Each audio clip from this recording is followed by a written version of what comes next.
여러분 반갑습니다. 반도체 오빠 천혜자입니다. 또 하루가 시작됩니다. 시작돼요. 즐거운 새벽 시간 06시 한번 또 달려보도록 하겠습니다. 하루하루가 참 빨리 가네요. 일찍 일어나도 항상 시간이 부족한 것 같습니다. 늦게 일어나면은 더 부족하겠지만은 일찍 일어나도 상당히 부족해요. 이 부족한 시간을 좀 알차게 보내야겠죠. 짜임새 있게 하루를 시작하시기 바랍니다. 이 살다 보니까 어떤 때는 막 화가 나가지고 엄청나게 짜증날 때가 있고 도저히 버틸 수 없을 때가 있어요, 여러분. 화가 날 때 있지 않습니까? 여러분도 그렇고 저도 그렇고 이 화가 나가지고 도저히 버틸 수 없을 때는 무엇이 좋을까요?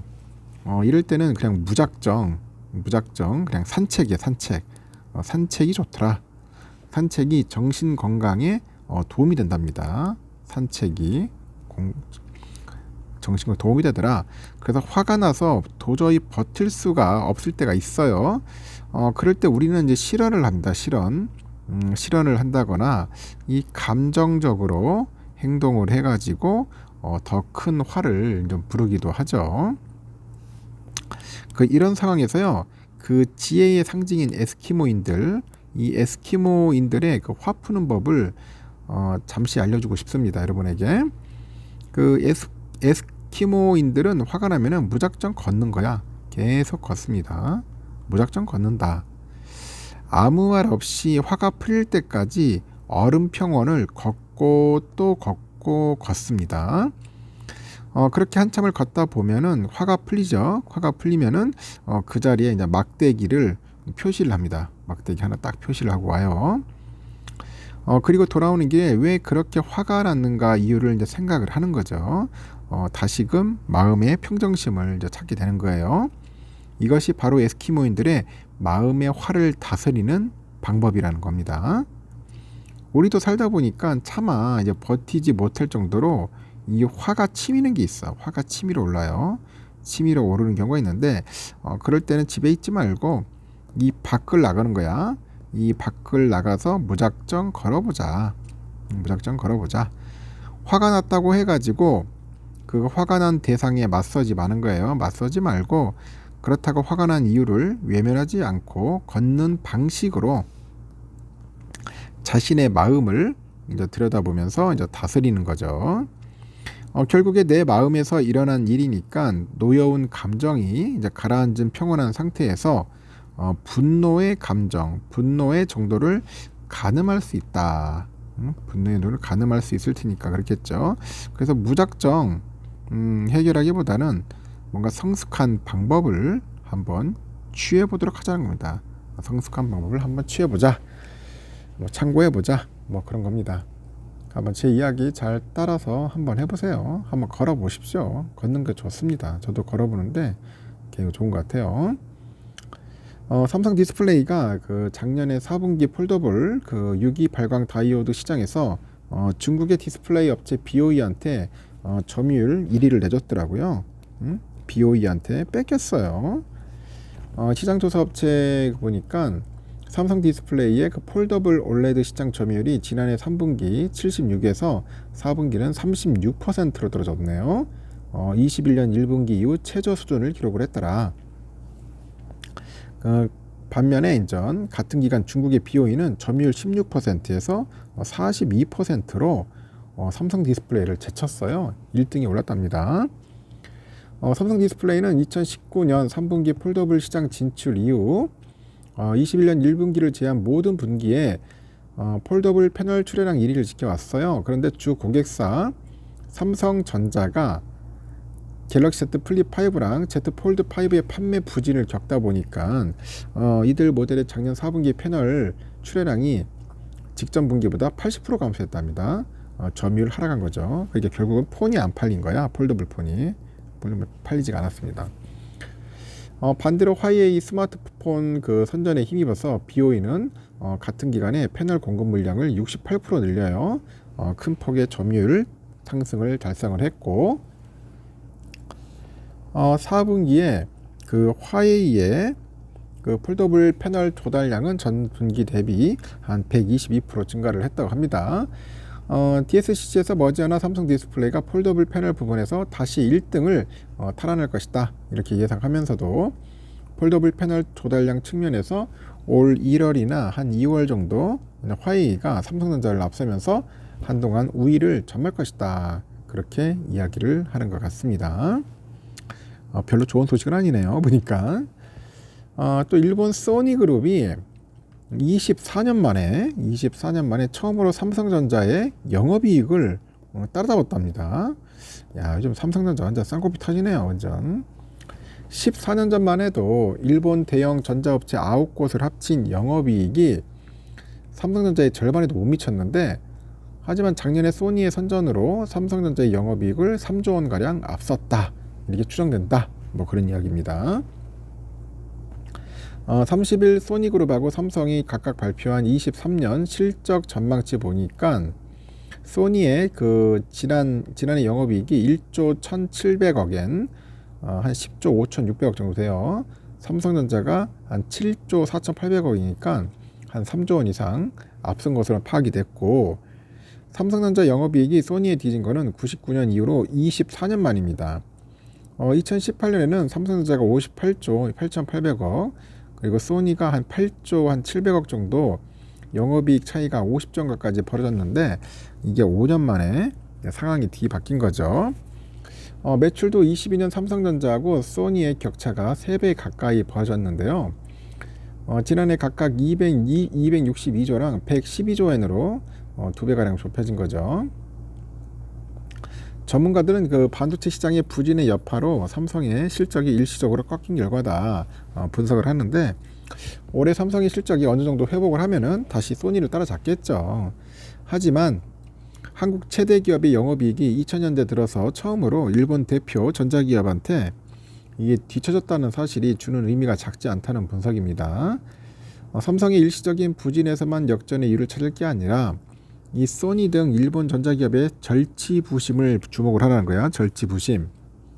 2009년만 해도 소니나 파나소닉, 히타치 등 일본 대형 전자업체 9곳을 합친 영업이익은 삼성의 절반에도 못 미쳤습니다. 소니는 2008년과 11년 각각 2,278억엔, 673억엔의 영업 손실을 봤는데, 그 이후로 2013년에는 265억 원에 불과했던 영업이익이 10년 사이에 50배 가까이 늘었어요. 매출도 22년 11조 5,398억엔으로 처음으로 10조엔을 넘었다는 거죠. 지난해 12조 4천억엔까지 늘어난 것으로 추정이 됩니다. 또 다른 일본 대표 전자기업 히타치 제작소의 부활도 주목을 받아요. 2008년 히타치가 당시 일본 제조업 사상 최악의 기록인 7,370억엔의 손실을 냈습니다. 2001년에서 2010년 10년 동안 누적 손실만 1조엔에 달해요. 하지만 2010년 이후 동일본 대지진, 급격한 환율 변화, 그리고 코로나와 같은 경영 환경의 변화 속에서 일관되게 흑자를 유지하는 알짜 기업으로 변신을 했답니다. 코로나가 확산한 그 2019년 이후 히타치의 영업이익은 4년 연속 5천억엔을 돌파했고, 지난해도 7,200억엔 흑자를 냈네요. 전문가들은 세계화와 그 사업 재편, 그 디지털 대전환 그 기업 인수합병을 소니와 히타치의 부활 비결로 보는 것 같아요. 이 과감한 사업 재편으로 비대한 몸집을 슬림화했고, 이 적극적인 M&A로 IT 경쟁력하고 세계시장 점유율을 높였다는 겁니다. 소니그룹은 2012년 매출의 68%를 차지해요. 68%를 차지하면서 이익을 내지 못했던 전자 사업 비중을 지난해 34%까지 줄였습니다. 그 사이 알짜 사업으로 뜬 엔터테인먼트 사업 비중을 17에서 51% 늘렸고, 이렇게 리스크를 과잉 관리한 나머지 현상 분석을 중시하던 기존의 일본 기업의 경영에서 벗어나가지고 조직의 의식을 철저히 바꾼 결과다 그렇게 이야기를 합니다. 이 같은 실적 성장세로 일본 도쿄 증시에서 소니 주가가 올 들어서 30일까지 10.58% 상승을 했어요. 같은 기간 니케이 지수도 상승률이 8.34%를 웃도는 수준입니다. 히타치 주가 역시 올 들어서 30일까지 11.5% 상승률을 기록 중이다. 그렇게 보고 있는 것 같습니다. 한번 참고해 보시면 좋을 것 같네요. 하여튼 요즘 뭐 삼성전자 참 이리저리 많이 좀 얻어 터지는 것 같네요. 좀 잘 돼야 할 텐데 그게 쉽지가 않은 것 같습니다. 그리고 올 들어서 이제 삼성전자 주식을 빌린 그 대차 수량이 크게 늘어서 대차 잔고가 41%나 늘어난 사실이 이제 확인이 됐습니다. 이를 두고 시장에서는 두 가지 해석이 있어요. 향후 제기될 공매도를 위해서 주가가 낮을 때 미리 대차를 해두려는 수요가 작용했을 수 있다, 그런 추정이 있고, 또 유동성 공급자 LP의 그 ETF 매수 대응을 위한 대차가 그 상당 부분일 거다, 그런 분석도 있더라고요. 30일 날 보니까 삼성의 주식 대차 잔고가 지난해 마지막 거래일인 12월 28일이죠. 9,042만 2,623주까지 감소했다가 올 들어서 대차 수량이 크게 늘면서 1월 29일 기준 1억 2,750만 1,423주로 증가를 합니다. 이렇게 증가율로 보니까 41%인데 대차 잔고는 금액 기준 9조 4,861억이에요. 9조 4,861억. 작년과 달리 이제 공매도가 전면 금지된 상황에서 이 대차 수량이 증가했다는 점이 문제인데, 금융위원회 그 의결로 보니까 작년에 11월 6일부터 이 공매도가 전면 금지된 이후로 올 1월 29일까지 58거래일 동안 삼성의 주식의 대차 수량은 모두 1억 7,111만 주 정도 됩니다. 공매도 금지 이전에 58거래일 동안 대차 수량은 1억 3,600만 주 정도에 불과했는데, 공매도를 목적으로 한 그 대차 거래가 전체의 30% 미만이라 하더라도 대차 수량이 증가한 점은 특이하다, 그런 이야기를 하는 것 같습니다.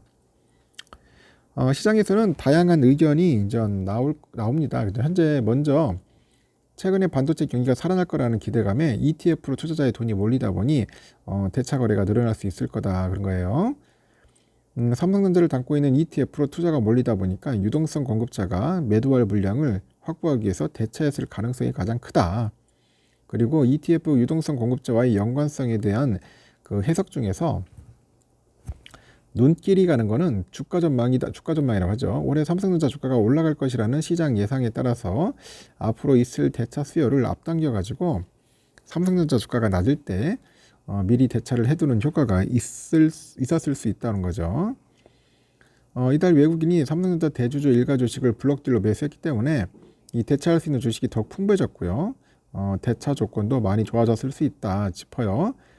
삼성은 분기 배당을 하는데 주식을 대차하면 배당금을 받을 권리도 차입자에게 이전이 된다고 합니다. 또 다른 해석도 있어요. 공매도 제기다.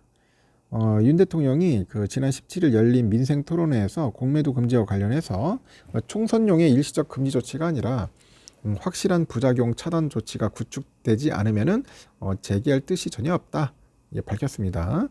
그런데 총선이 끝나면은 공매도가 제기될 수 있다는 예상은 앞서 전면 금지 그 조치가 시작된 시점부터 있어 왔는데, 결국은 향후에 또 공매도가 제기될 때를 대비해서 지금 주가 쌀 때 외국인 보유분의 대차 공급 물량이 풍부할 때 대차를 늘릴 유인이 있다는 그런 해석도 있네요.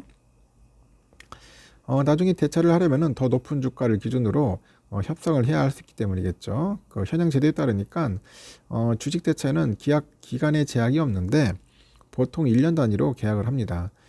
주식 대차 기간을 90일로 제한하는 방안을 검토 중이고 있어요. 금융위원회에서. 삼성전자 주식에 대한 대차 거래가 많이 이뤄지고 있는 것은 삼성전자 주식이 시장에서 현금처럼 활용되는 탓이라는 해석도 있고, 하여튼 삼성전자 주식을 담보로 하면은 필요로 하는 현금이든 채권이든 교환이 쉽기 때문에 국내 증권가에서는 현금 통화처럼 활용되는 측면이 있다, 그런 이야기를 하는 것 같습니다. 하여튼 뭔가 좀 그런데 거시기합니다. 거시기해요. 삼성전자 앞으로 어떻게 될지 한번 좀 더 지켜봅시다. 뭐 더 이상 떨어지지는 않을 것 같고 좀 지지부진하다가 어느 타임을 보면서 서서히 올라갈 것 같습니다. 좀 시간이 필요합니다. 여기까지 하고 오늘도 좋은 하루 보내십시오.